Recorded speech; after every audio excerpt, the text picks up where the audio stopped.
Hey folks, welcome back to the channel. It's been a really long time, but the reason is I've been spending the last year and a half writing a book, and it's done. It's finally out now. You can purchase it. It's available on Amazon. It's called The Saints Who Built America: How Sacred Foundations Shaped 200 Years of U.S. History. Now that's a pretty bold claim to make, I know, but to help us out, I had an interview with Seth Keller over at Rise Zion. His YouTube channel is down in the description. I highly recommend you check that out. We had a wonderful sit down interview where I talk about a number of the stories contained in this book. Now, what I have here is some highlights from that interview talking about one of those stories. But there are 4 videos in total, each with a different story talking about how Latter-day Saint legacies affected U.S. history and shaped the foundations of U.S. culture as we know it today. So check out the clip while you're here, then go on over to Rise Zion and check out the full interview. And if you'd like to get a copy of The Saints Who Built America, you can find it on lulu.com or amazon.com, basically anywhere there's books being sold online. Now, if you wouldn't mind hitting a like so that this video can get sent out to even more people, go down in the description and tell me what you think. Let's have a conversation. Ryan, why don't you go ahead and tell the audience a little bit about yourself and how and why you became interested in writing a book on this topic?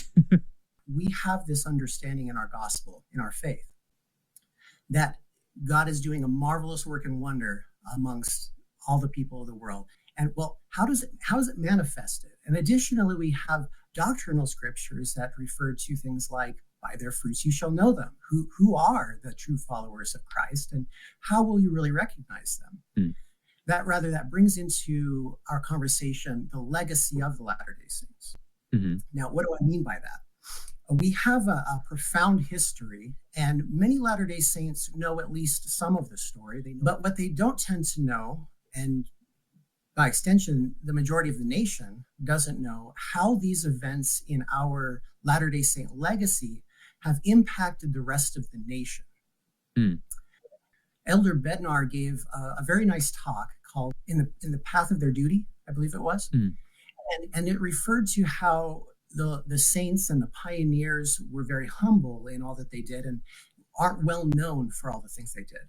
He also goes on to point out that this is okay. You need to seek praise of the world or be recognized for the contributions that you make to society. And well, yes, absolutely, that's all well and good. We don't seek for those things. And historically, members have not sought for those things. The consequence of that, however, is that more than 60% of the nation has no idea who we are. Yeah, that's probably right. You ask people on the street generally, most average people out there don't really have an opinion about the Latter-day Saints, and that's because they don't know who we are, and that's fair, right? Yeah, or they might get some bad information from the media. They probably know the name, but they probably don't actually know who we are, right? Right. How is it manifest? How can we point to it and go, see, look, there it is. There's this amazing miraculous thing, and it's happening all around us every day. The kinds of things that we generally say to get people to have a conversation with us aren't necessarily the most engaging. Well, there are many other ways to do that. And that's one of the reasons this book, The Saints Who Built America, is significant. It invites you to learn new conversations to have with your friends and neighbors. For example, you've got an elderly friend, maybe a grandfather or grandmother who has hearing aids. Hey, by the way, did you know a Latter-day Saint invented hearing aids? Interesting. You're putting in a sound system in your car. Did you know that a Latter-day Saint invented stereo sound? Yeah. So these kind of things, music, right? You know, we have Latter-day Saint who invented the electric guitar. Oh, interesting. Interesting. It's like creating a new paradigm for a new way to conceptualize Latter-day Saints rather than just what people might have in their mind concerning us already. Right, exactly. It doesn't just all have to be about Christ and the Book of Mormon. We eventually want to get there. But as we often say, people need a reason to believe.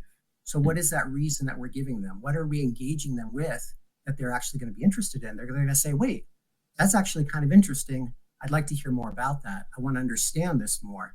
And when you put it all into perspective, this 200-year legacy that the Latter-day Saints have done in contributing to the United States, shaping our country from its foundations, that marvelous work really does become clear. It's not the only time in U.S. history where its leadership, America's leadership, including many presidential administrations, have noted the quality and contribution of Latter-day Saints. In fact, one of my favorite ones, on an aside, is a quote from Ronald Reagan. And it's easy to look up. You can look up Ronald Reagan and what he said about Mormons. And he makes a very simple and poignant statement. He says that a Mormon contribution to America is beyond measure, or something to that effect. I think I got that right, but yeah. Kennedy was allowed to make his voice heard. Why was Kennedy allowed to make his voice heard and speak in opposition to these claims made by his political opponents? It's because 50 years earlier, the Smoot investigation made way for Kennedy to do so. Yeah, and the only reason... That is so fascinating. Now, I know there's going to be some pushback on this statement. I've made a big assertion that Kennedy owes his presidency to Latter-day Saints. That's what I'm saying. Yes. Yeah, right. Right. So let me put it to rest. President Kennedy made the fact of this matter very clear himself, so we can use his own words, right? Awesome. Kennedy says this: "Tonight I speak for all Americans in expressing our gratitude to the Mormon people for their pioneer spirit, their devotion to culture and learning, their example of industry and self-reliance. But I am particularly in their debt tonight for their successful battle to make religious liberty a living reality, for having proven to the world that different faiths